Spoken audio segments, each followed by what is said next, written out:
Hello everybody! I recently made this hardback journal and I want to create a hidden binding for it, so I recorded the process here so I can share it with you guys. This journal has 2 signatures. I'm going to be using this scrap of paper here. This is just some veggie dyed copy paper, and as you can see, it overlaps the brown craft paper on the inside of the covers here and here. So you're going to want a chunk of paper that is the same height as the spine of your journal, but you want it to be a bit wider. And I'm using this French linen to sort of pair with it, and you'll see how I'm going to be using that in just a moment, but I'm having this a little bit wider than that copy paper scrap that we just saw there. So this is how we're going to start out with our hidden binding.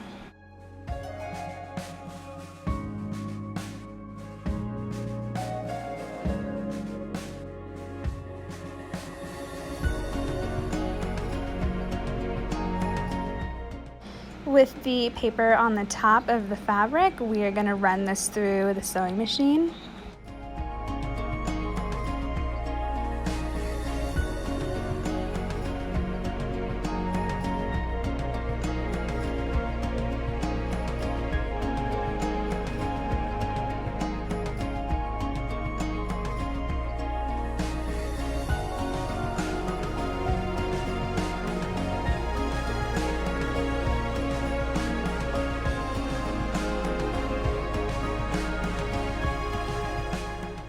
After every step in the journal making process, I always go back with my pieces and lay them in place to make sure that everything is good to go before I proceed, and I am happy with the outcome of this.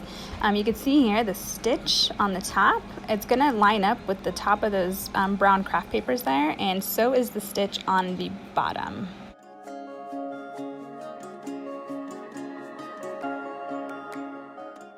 Next, I'm grabbing another paper scrap, and this is to create a reference for where I'm going to be punching holes through the signatures. So I want this the exact same width of the spine. So I'm just trimming it down so that it fits nice and snugly inside the spine.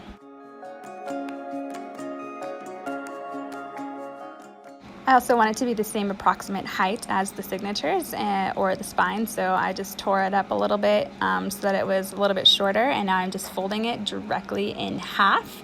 I'm going to grab my little hole puncher thingy here, and I'm going to poke 3 holes. I'm doing a 3-hole pamphlet stitch, 1 at the top, 1 at the bottom, and 1 in the middle, just directly through while it was folded in half. I'm also adding a reference arrow here so I know which way the tops of the signatures are going to go when I'm using this paper to punch the holes.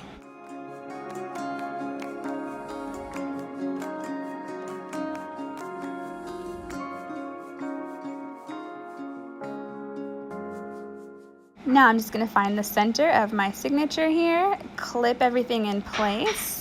And then that reference scrap there with the holes punched in it is just going to go right in the center. The crease is going to line up nice and smoothly. And then if you want to, you can draw an extra little hole in between those. I'm just eyeballing it and going right in between my 2 reference holes. You can see here, it's right next to them. Now I am repeating the process for the top and bottom holes.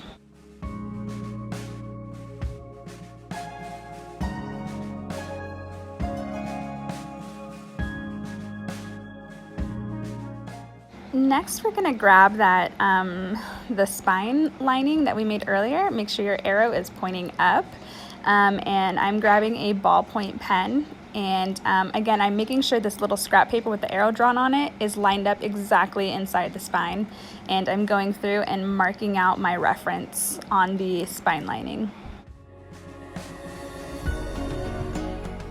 I'm doing my binding with embroidery floss, and I want about 2 times the height of the journal plus a little bit extra. Go ahead and thread that needle, and going straight through the center, find your center hole on the lining and just poke the needle completely through. If you want, you can poke holes in this before you draw the needle through. My ballpoint pen made enough of a mark on the back of the copy paper there that I could see easily where to place it. But you're basically just sewing a signature together just with an extra little piece on back, but it is extremely helpful to have those reference holes already drawn out, so that way your signatures are not crooked or, you know, one taller in the journal cover than the other one. This is just a super helpful way to do it. And after I get this first signature sewn in, I'm going to move along to the second one, repeating the process exactly the same way I just did this one.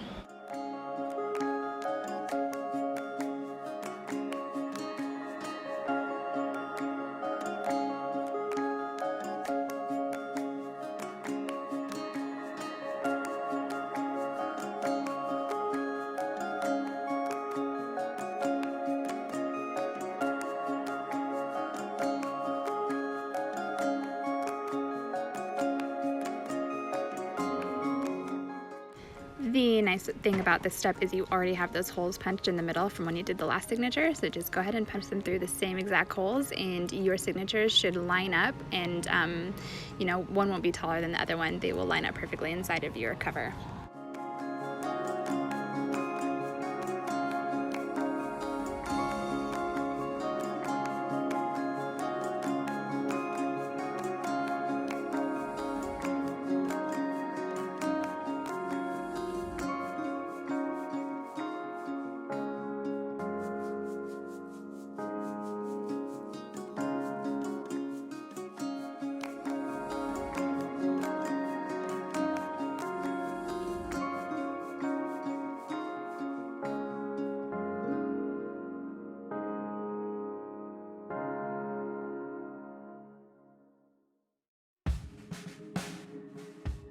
Sometimes you'll have to thread your binding layer by layer. So you can see here, I'm first working the needle through the lining, and then after that I am I'm putting the needle through the signature. So just move the signature out of the way a little bit. It's okay if it's a little bit loose because you can always tighten it.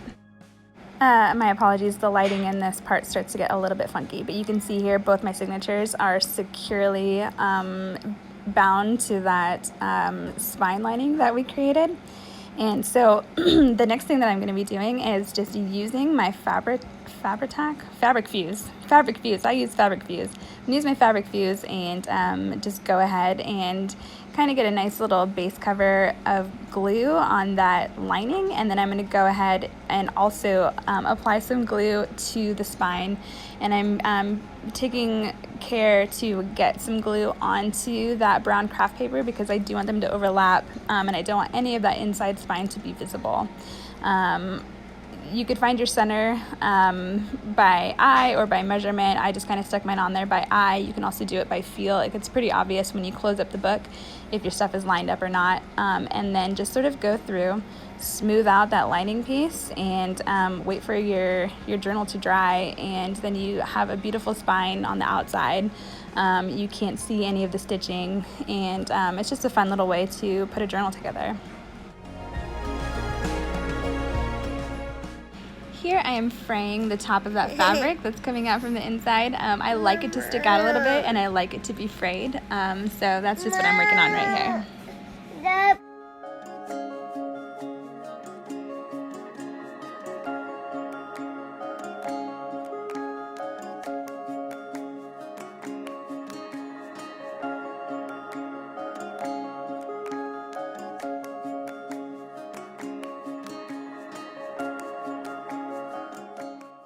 At this point, my glue has set fully, and I just love to flip through and see how everything comes together.